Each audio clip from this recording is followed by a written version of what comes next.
Hello, folks. This is Kevin from Good Day, Good Prayers. Hope you're having a great day.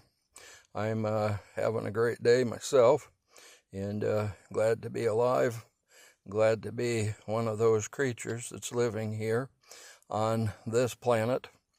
And today we are still talking about portals, jump gates, jump rooms, and so on. There's some very interesting things about all of this, and I want to continue with all of this. And we may get into one or two other subjects before the end of this show, but we'll see what kind of time we have.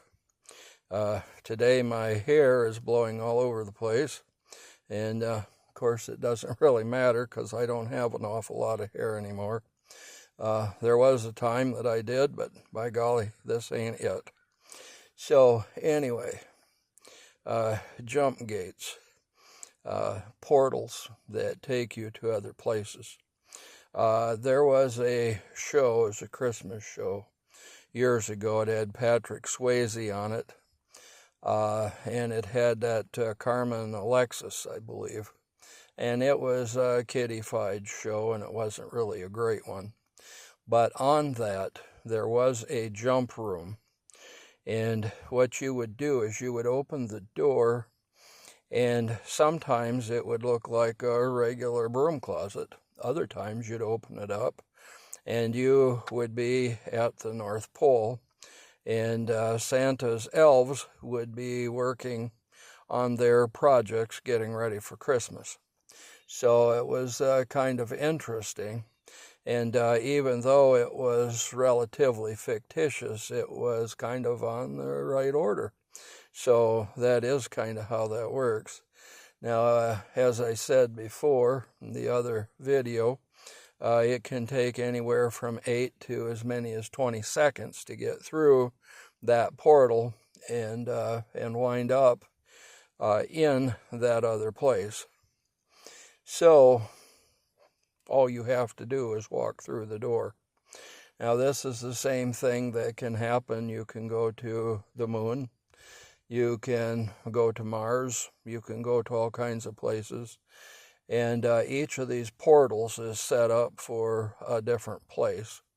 So you might go from here to, say, Texas, or you might go to another country, or you might actually go somewhere off planet.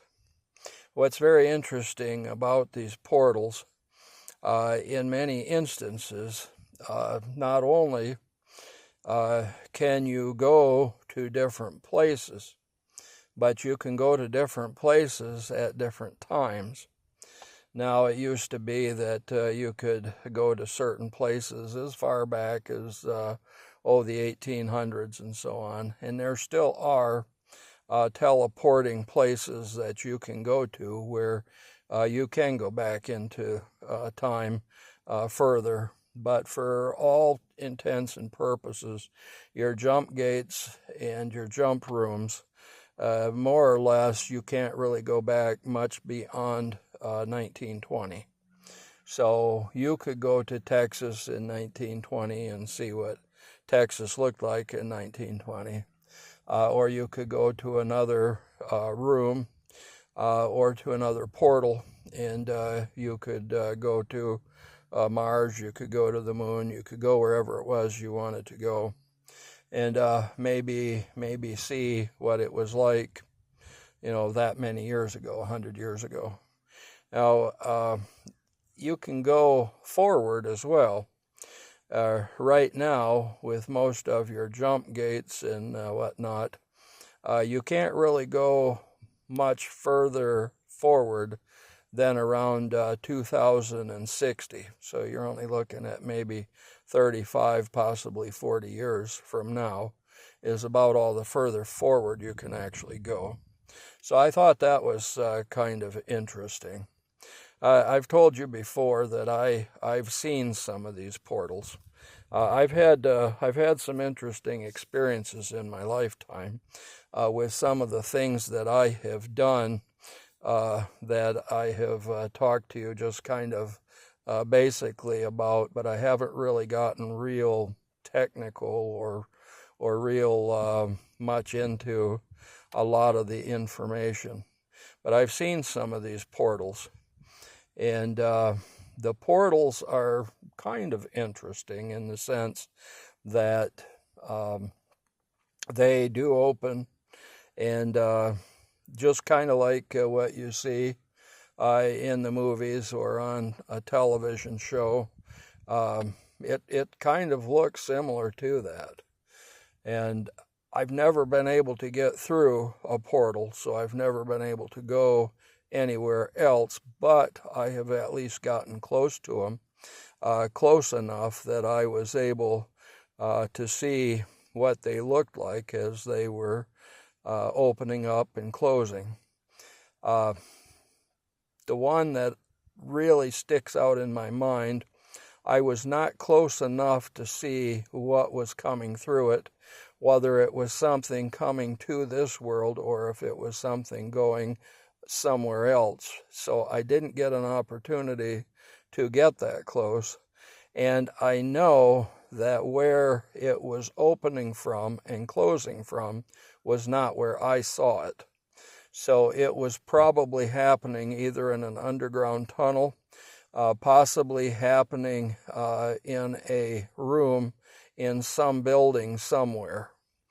But the fact of the matter was, I was seeing it out in an open space, and I was seeing the portal itself, but I could not see what was being done with that portal. By the time I got close enough to it that I could see it rather closely, it had already closed, but I would not have been able to utilize it because of the fact that it was not open where I was seeing it. I was seeing it kind of like a picture of what was happening, but it was not actually where it was happening. I hope you can understand that. The other thing that I have time enough to talk about is the super soldiers. We talked about the fact that super soldiers need to have human DNA, and I believe that is correct. There are a number of them. In fact, I think there has been the latest count something around 100 of them. I've only run into the one, and we were essentially face to face, but because of the situation I was in at the time, he could have ended me very easily. But by the grace of God, somehow the Lord managed to hide me from him so that he was not able to attack me. I believe he would have attacked me because I don't believe he was on the light side. I believe that he was a dark side super soldier, and really quite frightening. One of the reasons why the dark side tries to keep humans alive as much as possible is because of the fact that our DNA is important for the super soldiers, and they want to have as many super soldiers in their forces as they can. So anyway, that's pretty much all I'll say about that today.